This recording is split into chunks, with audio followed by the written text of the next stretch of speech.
Selamat hari Minggu teman-teman Gibeon Youth. Mari kita memuji dan menyembah Tuhan bersama.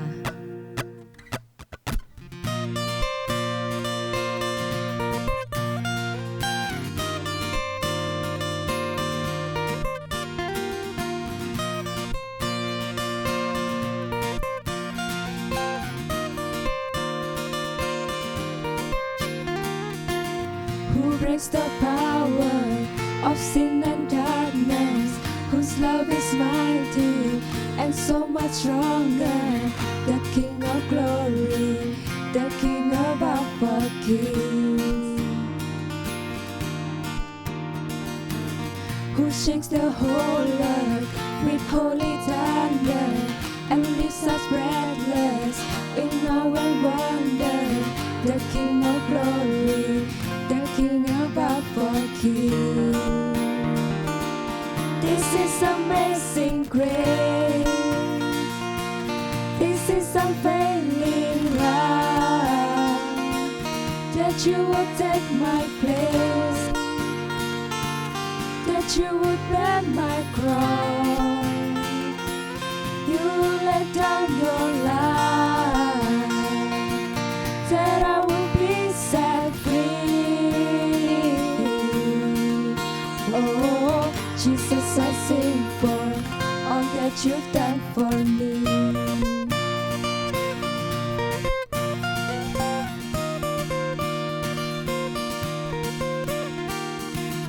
Who shakes the whole earth with holy thunder and leaves us breathless in awe and wonder, the King of glory, the King above all kings. Oh, this is amazing grace. This is unfailing love, that you would take my place, that you would bear my cross. You laid down your life, that I would be set free. Oh, Jesus, I sing for all that you've done for me. Worthy is the Lamb who was slain, worthy is the King who conquered the grave.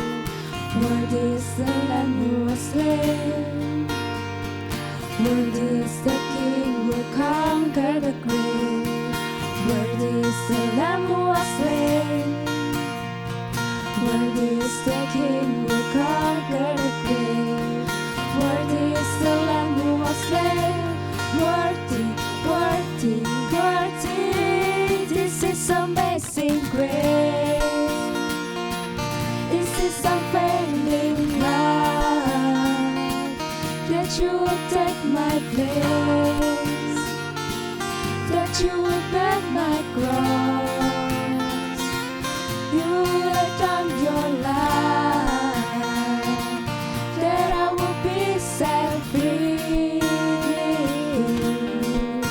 Oh, Jesus, I sing for all that you've done for me.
Yesus selamanya.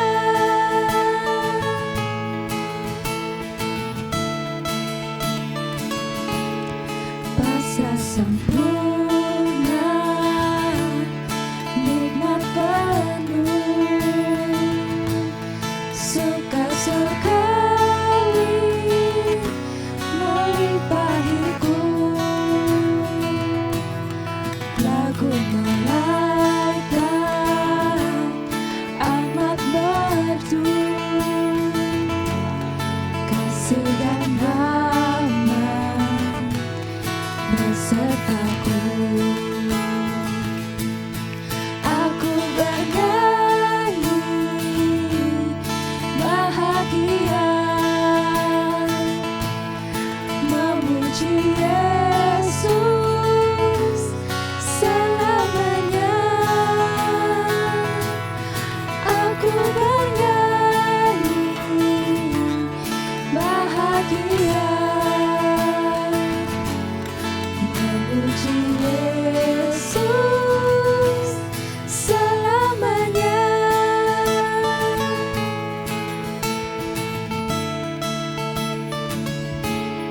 Aku serahkan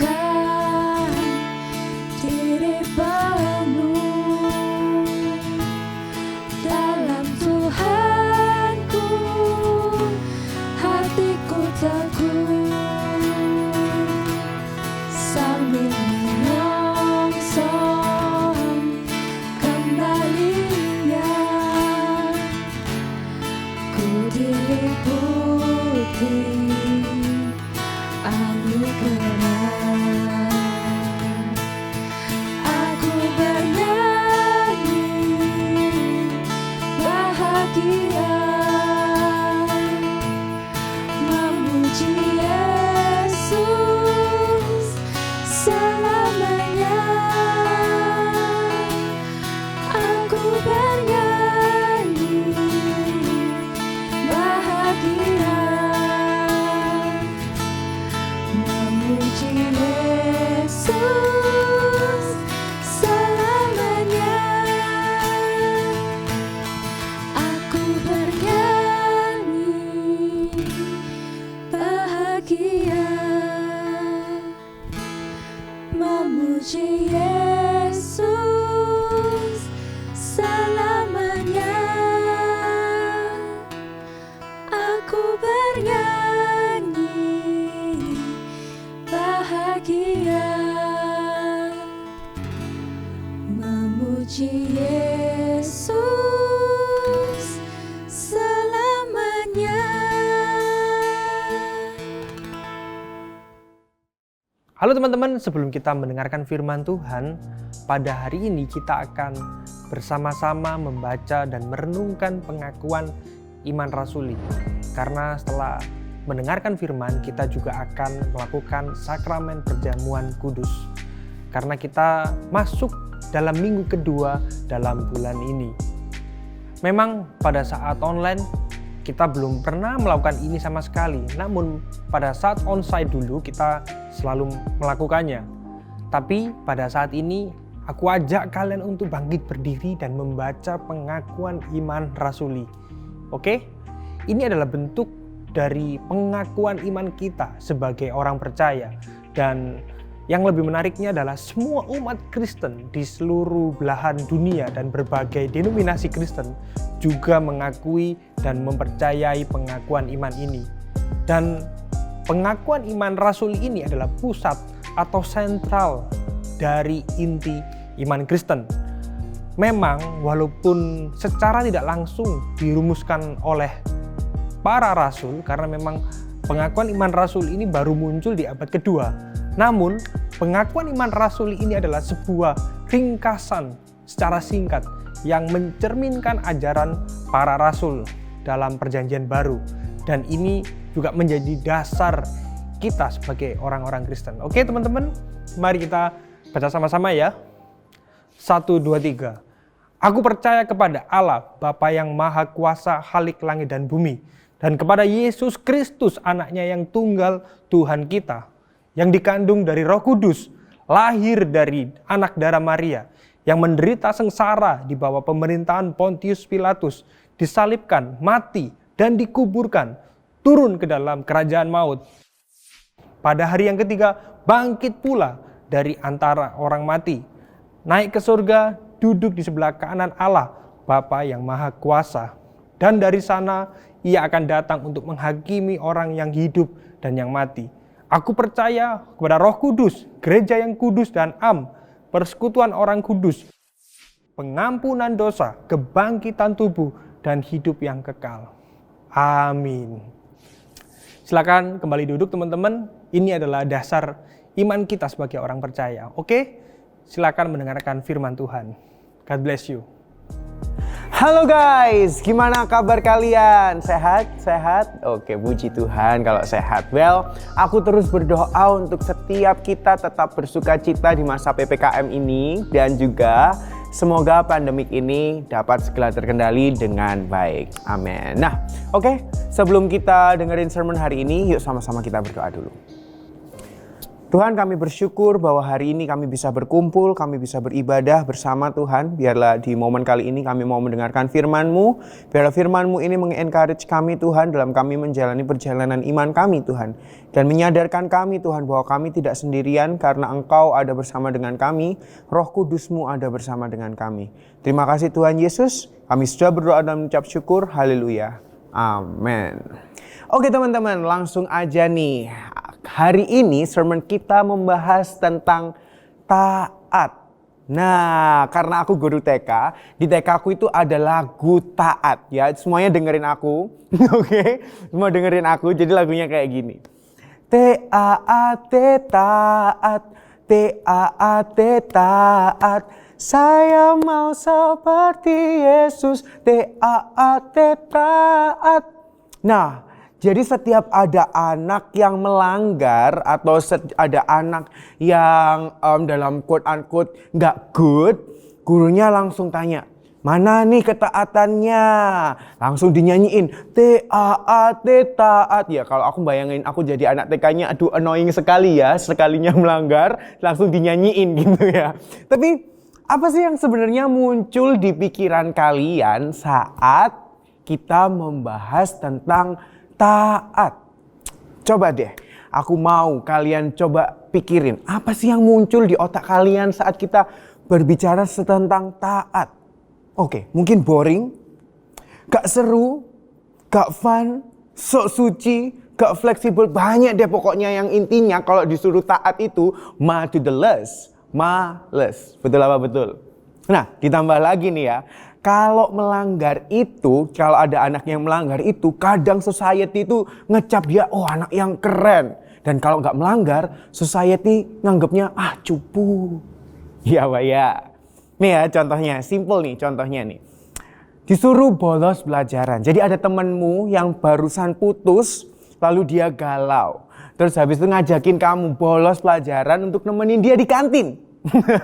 Terus kamu bilang, aduh gak berani aku bolos pelajaran, kata mama itu gak boleh misalnya nih ya. Terus apa tanggapan temanmu?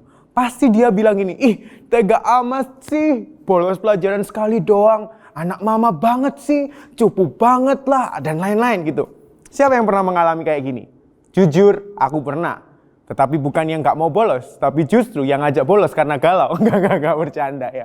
Atau mungkin waktu nyontek. Nah, kalau nggak nyontek itu nggak keren gitu. Banyak sekali tentang ketaatan gitu. Intinya, ketaatan itu sesuatu yang bisa dibilang harus nemu kliknya dulu, baru bisa dilakukan. Karena memang terpampang nyata adanya bahwa untuk menjadi taat itu adalah susah. Tapi kita tahu nih, kalau sebenarnya ketaatan itu baik buat kita. Apalagi kalau taat kepada Tuhan. Nah, aku mau kasih kalian sebuah statement yang mungkin bisa bikin kalian semakin stres dengan dengerin sermonku gitu ya, nggak bercanda ya. Jadi gini, ada statement kayak gini, ketaatan itu utuh, tidak bisa setengah, tidak bisa sebagian atau semaunya kita. Karena ketaatan yang tidak utuh adalah bentuk dari ketidaktaatan.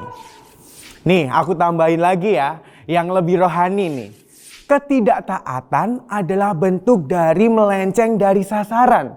Melenceng dari sasaran itu bukan hal yang sepele. Tetapi melenceng dari sasaran itu berarti gagal mencapai kemuliaan Tuhan melalui pemilihan dosa secara sadar.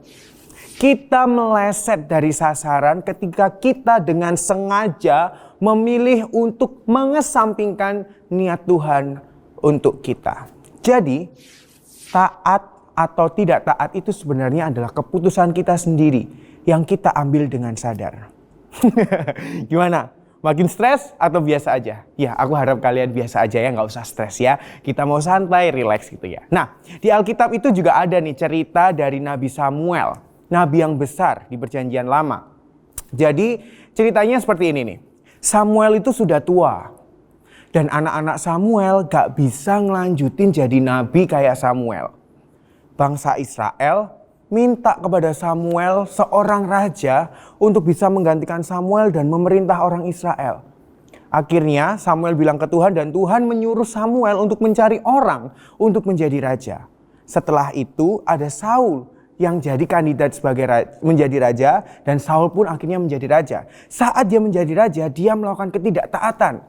Yaitu waktu disuruh menghabisi semua orang Amalek. Ingat ya, kata kuncinya adalah semua orang Amalek. Mulai dari yang raja, laki-laki, perempuan, anak-anak, bahkan lembunya, dombanya, pokoknya semuanya itu harus dibunuh. Tetapi malahan raja orang Amalek itu nggak dibunuh. Terus lembu dan dombanya itu dipilah. Yang cacat dibunuh, yang bagus, sehat, banyak dagingnya, gemuk, gemol gitu ya dibawa pulang. Tuhan pun melihat Saul tidak taat akan perintahnya dan Saul pun ditolak sebagai raja. Sekali lagi, aku pun menyadari bahwa ketaatan itu tidak mudah untuk dilakukan. Mau itu taat kepada orang tua, mau itu taat kepada peraturan sekolah, peraturan di rumah, bahkan taat kepada Tuhan, itu bukanlah hal yang mudah. Nah, momen kali ini, saat ini, sekarang ini, aku mau kalian merenungkan bersama-sama. Apa sih? Ada pertanyaan ya buat kalian, apa sih yang membuat kita sering gagal untuk melakukan ketaatan? Ya, jawabannya adalah kadang kita sok tahu tentang hidup kita. Kadang kita merasa kita tahu bahwa bagaimana kita hidup. Kita tahu betul apa yang bisa membuat kita happy. Kita tahu betul apa yang bisa membuat kita bernilai. Kita tahu betul apa yang kita butuhkan. Kita tahu betul apa yang membuat kita nyaman. Padahal aslinya nih ya, kita bukanlah orang yang paling tahu tentang diri kita. Perlu kita sadari bahwa kita adalah manusia yang memiliki tendensi dosa. Sehingga segala pikiran kita ini pusatnya adalah cinta akan diri kita sendiri. Atau yang biasa bahasa kerennya itu antroposentris. Segala sesuatu itu me and me. Jadi saat ada sesuatu yang tidak membuat kita nyaman, akhirnya kita memilih untuk melanggar. Wow, ini memang nyata adanya. Aku pun juga melakukan itu, teman-teman. Oke, aku ajak kalian kembali ke ceritanya si Saul. Saul ini raja yang diurapi loh sebenarnya sama Nabi Samuel, tapi dia gagal menjadi raja. Kenapa bisa begitu? Kenapa mengurapi orang yang salah? Nah, kita mundur sedikit nih ya. Kita mundur sedikit. Jadi setelah mengetahui bahwa Samuel sudah tua, orang-orang Israel kan minta nih supaya mereka punya raja yang bisa memerintah mereka. Nah, waktu Samuel menyampaikan ini ke Tuhan, Tuhan sudah tahu bahwa yang orang Israel tolak itu bukan Samuel yang tua, tetapi yang orang Israel tolak adalah Tuhan. Orang Israel menolak Tuhan. Sehingga saat itu Tuhan kayak bilang gini ya, dah turutin aja deh, mereka dikasih raja aja deh gitu. Dan ternyata setelah dikasih raja, malahan rajanya membelot. Nah, tujuannya Tuhan kenapa kok kasih mereka raja, nurutin apa yang mereka mau, tujuannya adalah ini nih, menegur orang Israel bahwa tidak ada satupun manusia di muka bumi ini yang taat dan percaya kepada Tuhan sepenuhnya. Bukan sebagian, bukan setengah, tapi sepenuhnya. Dengan kegagalan Saul menunjukkan bahwa manusia tidak akan pernah bisa taat dan percaya sepenuhnya kepada Tuhan. Tapi puji nama Tuhan. Tuhan telah mengirimkan Yesus yang taat dan percaya sepenuhnya. Dia tidak membelot, dia tidak memikirkan dirinya sendiri. Tetapi dia penuh kasih dan penuh dengan hikmat.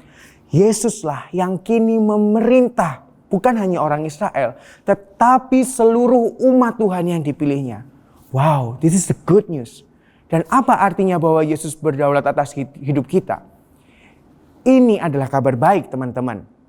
Karena dengan kabar baik ini, kita bisa menemukan klik untuk kita bisa taat kepada Tuhan. Karena Tuhanlah yang mengerti kita. Dia yang terbaik, dia tahu yang terbaik. Dia tahu apa yang tidak baik bahkan untuk kita. Dia tahu sepenuhnya untuk kita. Dan selamanya ketaatan itu susah untuk dilakukan. Tapi let me tell you this. Segala bentuk ketaatan yang sedang kita lakukan selamanya akan ditopang oleh kasih karunia Tuhan. Amin teman-teman. Sehingga ketaatan bukan lagi sesuatu yang berat untuk dilakukan. Karena saat kita melakukan ketaatan itu, kita melakukannya dengan rest di dalam Tuhan. Amin teman-teman.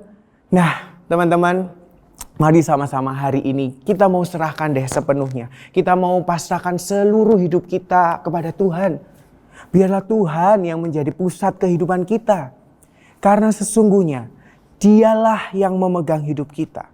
Kadang yang kita pegang itu banyak. Maksudnya apa? Kadang kita menganggap sesuatu atau seseorang itu menjadi pencapaian kita. Dan untuk mencapai itu segala cara dilakukan. Sampai-sampai melanggar segala sesuatu.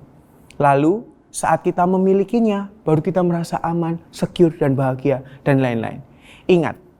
Perbuatan itu adalah perbuatan melenceng dari sasaran. Tuhan mau untuk kita bisa hidup seturut dengan rencananya. Yuk sama-sama kita mau baca di Roma 12 ayat 2. Kita baca bersama-sama ya. 1, 2, 3. Janganlah kamu menjadi serupa dengan dunia ini. Tetapi berubahlah oleh pembaharuan budimu. Sehingga kamu dapat membedakan manakah kehendak Allah. Apa yang baik, yang berkenan kepada Allah dan yang sempurna. Wow. Mari kita selalu memandang kepada Kristus. Kita jadikan Kristus menjadi pusat dalam hidup kita.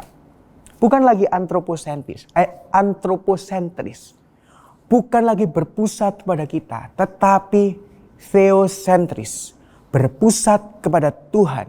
Sehingga saat kita melakukan ketaatan dengan cara berpikir Tuhan tahu yang terbaik bagi kita. Dan yang terpenting segala kemuliaan untuk Tuhan. Soli Deo Gloria. Amin teman-teman. Yuk sama-sama kita berdoa.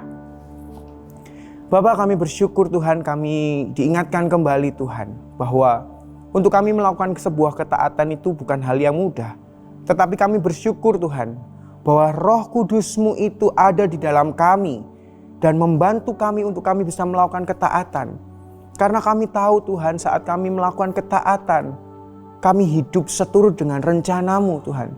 Kami hidup sesuai dengan apa yang Kau rancangkan dalam hidup kami Tuhan. Kami mau Tuhan hari demi hari melalui proses yang kami alami.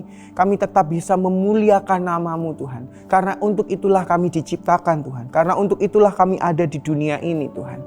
Terlebih Tuhan, kami mau menjadi garam dan terang-Mu Tuhan dimanapun kami berada Tuhan. Memang tidak mudah Tuhan, tapi kami percaya Tuhan. Kasih karunia-Mu itu yang akan selalu menopang kami Tuhan. Dan kami melakukannya itu bukan dengan capek atau berat Tuhan. Tetapi kami melakukannya dengan rest di dalam-Mu Tuhan. Terima kasih Tuhan Yesus, terima kasih. Sekali lagi Tuhan, ini hidup kami. Sejak muda kami mau serahkan seluruh hidup kami ini ke dalam tangan-Mu Tuhan. Dengan segala keterbatasan kami, dengan segala ketidaksempurnaan kami Tuhan, kami mau serahkan seluruh hidup kami ini ke dalam tangan-Mu. Kami percaya Engkau adalah Tuhan yang berdaulat atas hidup kami. Engkau adalah Tuhan yang memegang kendali atas hidup kami Tuhan. Terima kasih Tuhan, hanya di dalam nama Tuhan Yesus kami berdoa. Amin. Nah teman-teman, setelah kita mendengarkan sermon, kita akan melakukan sakramen perjamuan kudus. Jadi teman-teman bisa nih siapkan anggurnya dan rotinya karena kita akan perjamuan bersama. Teman-teman, kita sudah mendengarkan firman Tuhan. Pada hari ini kita akan melakukan perjamuan kudus. Aku harap teman-teman sudah menyiapkan roti dan anggur. Dan ini adalah sebuah peringatan akan pengorbanan Kristus di kayu salib. Jadi ini adalah persekutuan yang manis dengan Kristus. Ini adalah bukti bahwa Yesus sudah mengasihi kita. Dan kita sadar bahwa kita juga mengasihi Yesus. Jadi ini adalah sebuah persekutuan. Mungkin bagi teman-teman yang belum pernah mengaku Yesus adalah Tuhan dan Juru Selamat, kakak sarankan untuk tidak melakukannya. Tapi bagi kalian yang sudah yakin dan percaya bahwa Yesus adalah Tuhan dan Juru Selamat kalian, kita melakukan perjamuan kudus ini bersama-sama. Karena ini bukan sebuah hanya ritual, tapi ini adalah sebuah sakramen yang penting. Ini bukan hanya rutinitas yang kita lakukan, tapi ini adalah sebuah gambaran yang mulia tentang pengorbanan Kristus. Amin teman-teman. Kita akan bersama-sama melakukan perjamuan kudus. Aku minta untuk kita semua tenangkan hati kita di hadapan Tuhan. Kita berdoa, kita mengingat karya Kristus di kayu salib. Kita mengingat pengorbanannya yang begitu besar bagi kita, teman-teman. Oke? Tuhan Yesus, kami mengucap syukur Tuhan. Pada hari ini kami boleh memperingati perjamuan kudus Tuhan. Ini bukan hanya sekedar sakramen atau liturgi atau rutinitas Tuhan, tapi kami mau benar-benar memahami pengorbananmu di kayu salib Tuhan. Kami yang berdosa, Kau selamatkan. Kami yang terhilang, Engkau temukan Tuhan. Masa depan kami tanpa pengorbananmu adalah kesia-siaan Tuhan. Tapi kami mengucap syukur karena kasih-Mu begitu besar, sehingga Kau berikan diri-Mu bagi kami Tuhan. Kami mengucap syukur Tuhan. Pada hari ini Tuhan kami akan melakukan perjamuan kudus Tuhan. Biar kami pada hari ini memahami Tuhan apa yang sudah Kau lakukan di kayu salib. Mari teman-teman kita angkat roti kita. Kita berdoa bersama-sama. Waktu Yesus mengatakan pada malam waktu Ia diserahkan, Ia mengambil roti, sesudah itu Ia mengucap syukur atasnya. Ia memecah-mecahkan dan berkata, "Inilah tubuhku yang diserahkan bagi kamu. Perbuatlah ini menjadi peringatan akan aku." Teman-teman yang aku kasihi, mestinya tubuh kita yang disiksa. Tubuh kita yang menerima konsekuensi dosa. Tapi Yesus memberikan tubuhnya untuk menggantikan kesengsaraan kita. Dia memberikan tubuhnya supaya kita yang mestinya disiksa mendapatkan pengharapan. Kalau teman-teman percaya bahwa ini adalah tubuh Kristus, mari kita makan bersama-sama.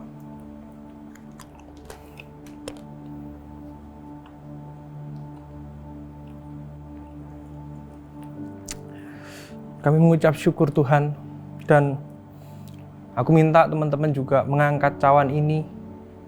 Ini mungkin hanya anggur biasa, tapi ini adalah sebuah lambang dari perjanjian baru. Ketika Yesus disalib, darahnya tercurah bagi kita untuk membersihkan setiap dosa kita. Kalau teman-teman hari ini menaruh iman pada Kristus, kalian juga akan disucikan dan dikuduskan. Ini adalah sebuah darah Yesus yang diberikan pada kita, teman-teman. Kita angkat anggur ini bersama-sama dan kita berdoa.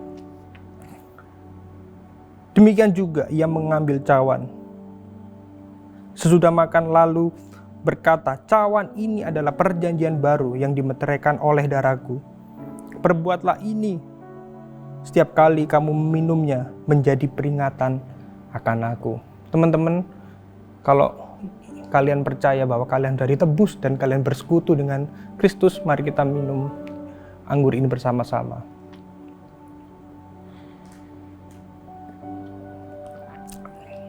Mari mengucap syukur teman-teman. Kami mengucap syukur Tuhan.